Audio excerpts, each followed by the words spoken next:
Hello and welcome to the latest of my Inside Tracks. Today I'm going to explore a truly momentous event, the conjunction between Mercury, the planet of thought and talk, and Saturn, the planet of structures but also limitation, in the sign of Aquarius, which won't be repeated for another 27 years. This occurs on the 2nd of March at 2:34 p.m. at 29 degrees and 24 minutes. It occurs in the last decan of the sign of Aquarius, which is subruled by Venus. What does that mean? Also, if one has Mercury Conjunct Saturn in a natal chart, how will that play out? Who are the famous people that have this aspect? There's two that I'm going to share with you. One I feel that you will easily relate to. The other one could be a little bit of a surprise. Also, what are the keywords that we would have in mind when we're thinking about this combination? In terms of the actual event, what does the event chart tell us? What house are Mercury and Saturn in? That's rather instructive too. Also, how can we relate to this collectively through the solar chart? Please stay with me while I go through this for you. But if you are a returning viewer to my channel, thank you so much for joining me once more. If you're new here, this is very much a community. Please make any comments you would like. I interact with each one, and like and subscribe. So Mercury and Saturn combine in Aquarius for the last time in 27 years. Later today, Mercury speeds forwards and enters the sign of Pisces, but it's still going to be within a couple of degrees of Saturn through to the 4th of March. Saturn itself moves, of course, into Pisces on the 7th of March. But this is a big deal because if we think about it, with Saturn having made its way through Aquarius for the last 2.5 years in two spells, from the 22nd of March to the 2nd of August 2020, from the 17th of December 2020 through till now, and Mercury has made a number of connections to Saturn during that time. Now this is the final pass. So I feel symbolically it gives us a chance to think Mercury about what Saturn has meant in the sign of Aquarius for us all. We can do this collectively, see how personkind has evolved, but also in terms of our individual situations. Now, they're actually located at 29 degrees and 24 minutes, so really so close to the end of Aquarius. This is known as the anaretic point. It can be known as a crisis degree. It just depends on a person's natal chart, to be honest. I think for us all, the crisis is we need to think about the direction of travel we're all heading in. You know, there's a lot of change going on in the world and a lot of challenges. However, of course, the sign of Aquarius is about fraternity. It's about friendships. It's about our links to others. And the last 10 degrees of Aquarius is sub-ruled by the charming Venus. And of course, Venus and Jupiter are in a glorious alliance today too, in the sign of Aries. So what I would say is that the combination between the fleet-footed winged messenger of Mercury and the rather sombre father time of Saturn is to think very, very carefully. Even if we take just a few moments out today to reflect, I think it's a very valuable thing to do. But what about the famous people who have this in their natal charts? Well, I'm going to give you a name here called William Frederick Allen. Does that ring a bell? Well, if you're really into astrology, you'll know that this is Alan Leo, a very famous English astrologer who obviously took the surname Leo from his son, which was Leo, but he also had Mercury and Saturn in Leo too, though they weren't quite as tight in the conjunction as this event. Someone you will have heard of is Albert Einstein. His conjunction was in Aries, and it was much, much closer, but it was in the 10th house. And this is a person whose energies and talents were elevated to a wider audience, the 10th house. We got to hear about him in a really big way. So why was Mercury conjunct Saturn so useful to these two people?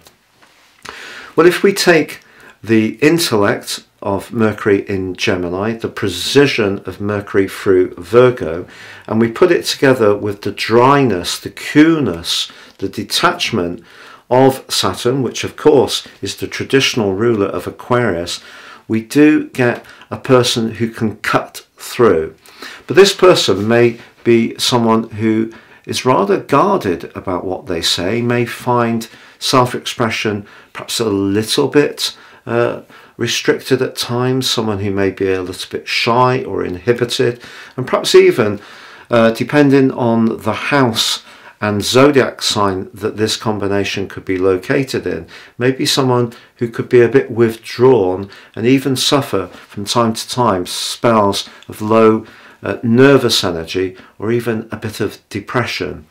Now that would be particularly the case if Mercury was afflicted.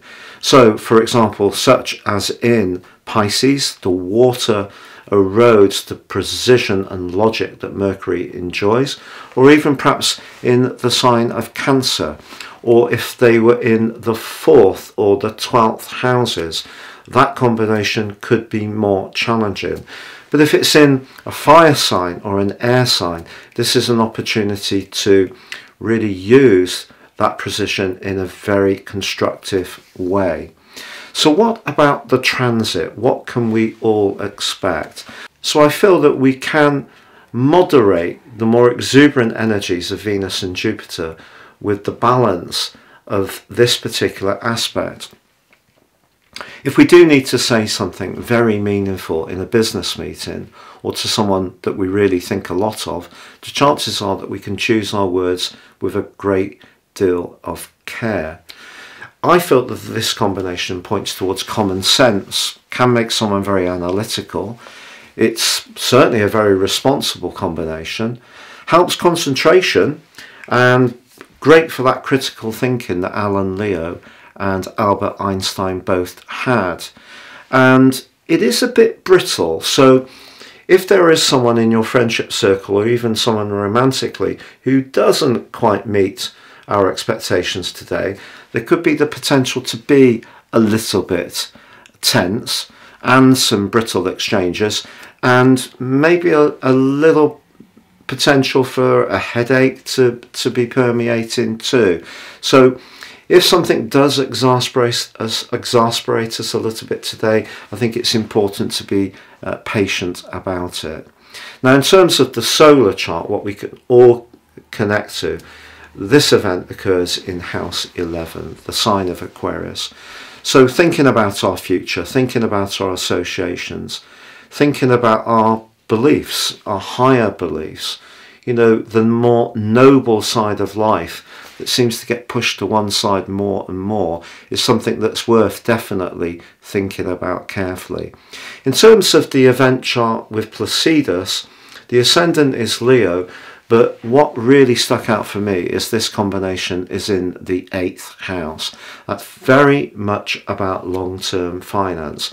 And I think we're all being confronted with some harsh financial realities, and it's affecting all of us. So whatever our situation around the world, whether it's limitation of food supplies, because Mercury does govern distribution too, and food distribution very much a Virgo energy, and the resistance and limitation and boundaries that Saturn brings to the party, I think is very much about our stability around the economy, around property valuations, and around making our income stretch that much more.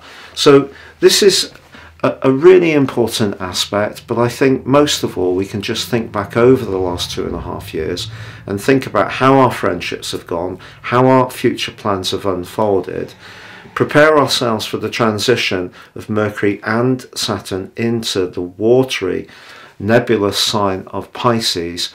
And if there are things that we can think about that we have achieved over the transition of Saturn through Aquarius, we definitely need to celebrate it. Give ourselves the permission to celebrate with Venus and Jupiter's help, and not be too self-critical about some of the things that didn't quite work out for us. Thank you so much for joining me. If you would like to understand much more about more serious astrology, if you give me 3 pieces of your personal birth data of time, date and place of birth, I can produce your life roadmap report, which can help you to get a much more intimate understanding of some of the patterns that have been playing out in your life.